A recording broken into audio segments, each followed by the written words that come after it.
Zach Blake here for New Life Health Ministries. Health, diet, exercise, life. There. Don't need to talk any more about this video except I've literally given you nothing.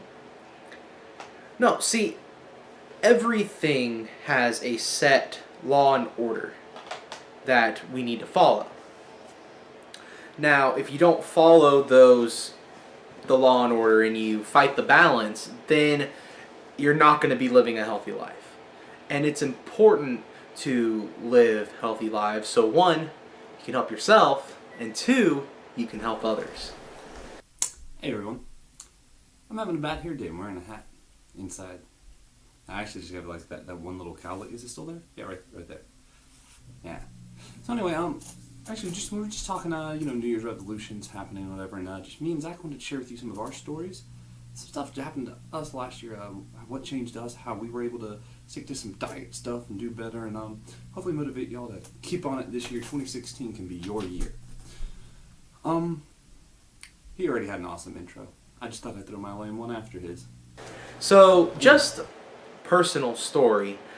About 6 months ago, I was 420 pounds.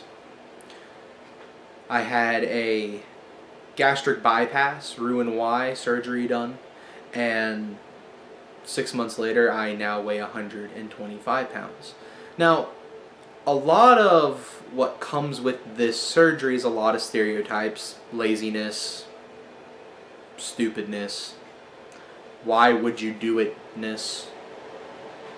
Well, the answer is this. I'm not lazy for doing it. It's very difficult. You have to completely change your lifestyle. And it's a lifestyle that most people should be following anyway.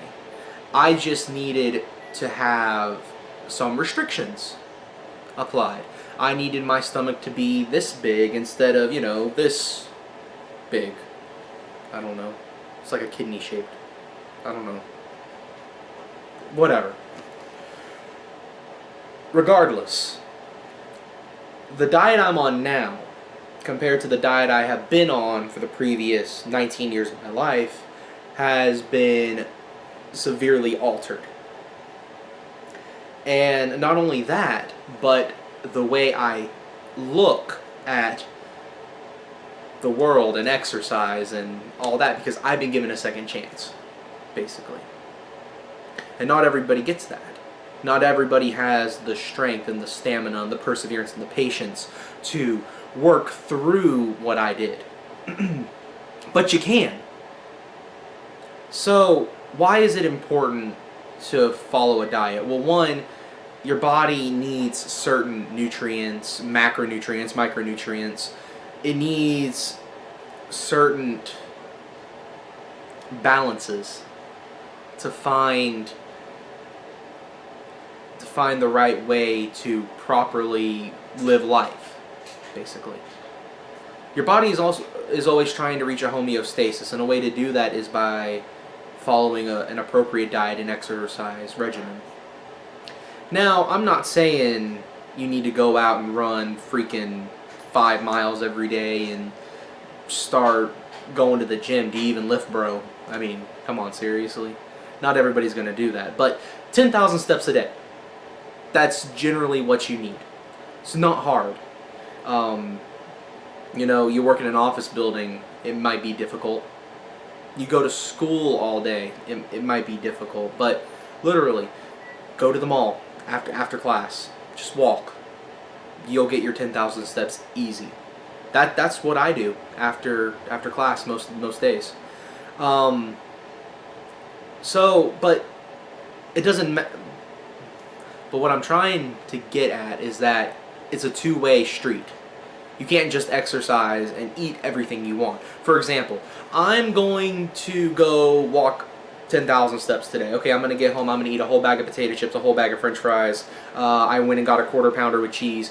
And for dessert, I'm going to have ice cream with cake. And not only just cake, it's going to be a chocolate peanut butter fudge. Wow, now I'm hungry. Cake. It doesn't work like that. See, our body reacts to food in different ways. And the way bread, rice, potato, pasta, and sugar work on our body is that it causes a release of serotonin, which is the feel-good hormone. And the issue with that is when you feel really good doing something, do you really want to stop? So if I'm sitting here on the couch and I'm eating potato chips and french fries and a burger and freaking, a chocolate peanut butter fudge cake, and I really want one of those, then you're going to constantly want to sit here and eat those things, and you're never going to want to move. There has to be a balance. What I'm a fan of is eating lean meats, because one, meat is good for you. You go have some chicken, you go have a burger patty, you go have some fish. Fish is great for you. Omega-3 fatty acids, I mean, come on. It's kind of hard to beat that. So you eat the right foods, right? Yeah, you're not going to get the serotonin that way, but here's a secret. You want to know how you can get that serotonin effect? You go and you run. Or you work out. Not necessarily run. Movement causes a release of those hormones that causes you to feel good. You ever hear of a runner's high? That's what that is. You can get high off of running. I know, it sounds impossible, but it's true. And it's probably better than getting high off of the illegal stuff, I can tell you that. But anyway, what I want you to remember from this is that you control what you do. Whether you go and you start eating lean meats and then going and walking and you feel good at the end of the day, or you sit your butt on the couch and you watch TV and your body starts to slowly shut down and become lazy and your metabolism starts to slow down because of you choosing to eat bread, rice, potato, pasta, sugar. Yeah, you'll feel good, but is it worth it? Most people I know that do that are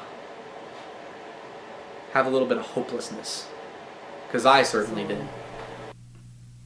Yeah, last year I was at 220 pounds at the beginning of the year. I knew I still wanted to be a nutritionist and all that, and there was actually no joke. There was a time I went to go eat with some friends, and I got a huge old Coke float. They're asking me what I want to do. I was like, I want to be a nutritionist.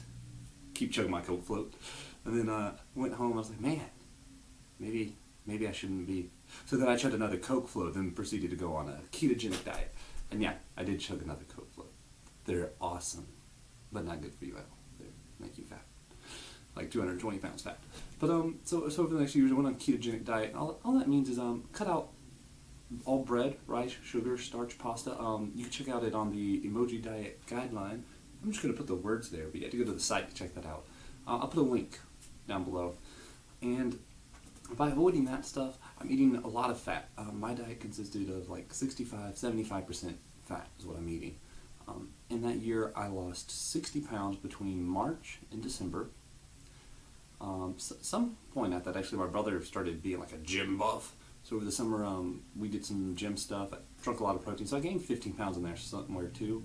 So really, it might be more accurate to say I lost 75 overall, because that 15 I put on in the summer was like, I had to re-lose some fat and keep that muscle, and that was interesting. And that's what you got brothers for. They push you to your limits. This year, I'm going to be working more on gym, more on protein, building that stuff up. But last year, I was concerned with my weight. And then even more so with that, I had a lot of anxiety issues, a lot of stress stuff that I was dealing with.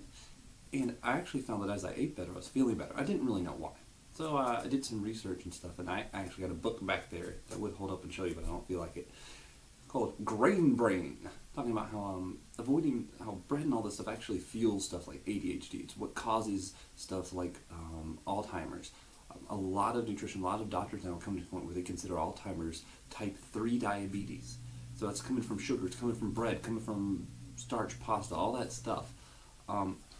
So avoiding all that was key to me in dealing with not just my weight, but dealing with how I interact with other people. I got a lot of social anxieties, the word for it, not clinically, I don't think. Actually, I think. I don't go to psychologists and stuff because I believe in God and I believe in His Word and I believe I can rely on Him for this stuff. I believe around my nutrition for this stuff. I've had doctors tell me that I probably should go to a psychologist and different stuff. I'm not about that life. I've tried Adderall when I was younger once. It made me feel like a zombie. I hated it. It was bad. I say younger, like I'm old now. It wasn't that long ago. But the point being is that eating better not only helped with my weight, helped with some of my social anxiety, stuff like that. That last year, whereas I usually don't do too much stuff like with people, even church stuff. I used to do a lot, and then I kind of shied away from it. But last year, I did a lot more with the church, a lot more going to events, and actually able to enjoy myself. And it was just, it was a lifestyle change. I know it's cheesy, like, oh, it's not a diet, it's a lifestyle, but it was. And I even talked to my pastor a few times, and even he mentioned, without even talking about my diet, he was like, I can tell there's a difference. I can tell you're more relaxed at who you are. You're comfortable with who you are. And I am more comfortable with who I am now. Huge bonus to all this. And he mentioned, and I'd like to mention that it's not just that. I mean, you discipline yourself in that area, and all of a sudden it's easier to do this other stuff. Because I have more mental clarity, because I'm not as anxious, not as stressed out, whatever. I'm able to discipline myself and I've read like 40 plus books last year. Something I've always wanted to do was read a chapter of a book a night and get to 40 books a year. It was awesome. So I wanted to be out with more people. I was able to do that last year. I've accomplished a lot of my goals concerning my health, concerning my social life. And it really just boiled down to starting. It really boiled down to saying, okay, I'm not going to let starch, rice, pasta, bread, sugar, I'm not going to let this stuff hold me back. And what it comes down to is there's ways around it.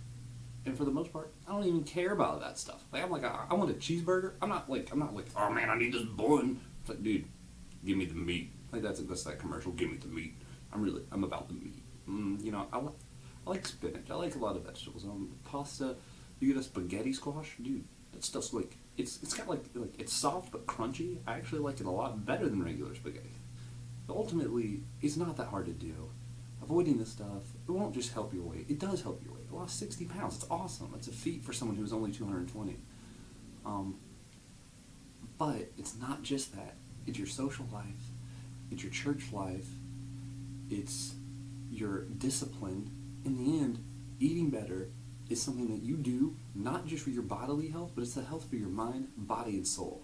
Man, that was cheesy. I imagined me doing this video, like legs crossed, holding a bag of cheese, and just, and I'm about to be cheesy with you.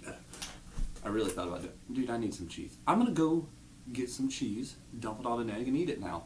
That's ketogenic. I can even add bacon. Yeah, eating good means eating more bacon. That's one of the key things for me. It means eating more bacon. Remember, this month we're eating lamb, so I'm probably going to do that in the next week or so, too. Do it 2 or 3 times a week. Eat your lamb, eat your bacon, go keto, and promote the health for your life, body, and soul. And then go tell others about this. Be sure to share our page, like it, subscribe, all that lame advertising stuff that I don't like to do. I'm doing it. And just remember, you are what you eat. I just hope that you're not hopelessness with a side of fries. Thank you.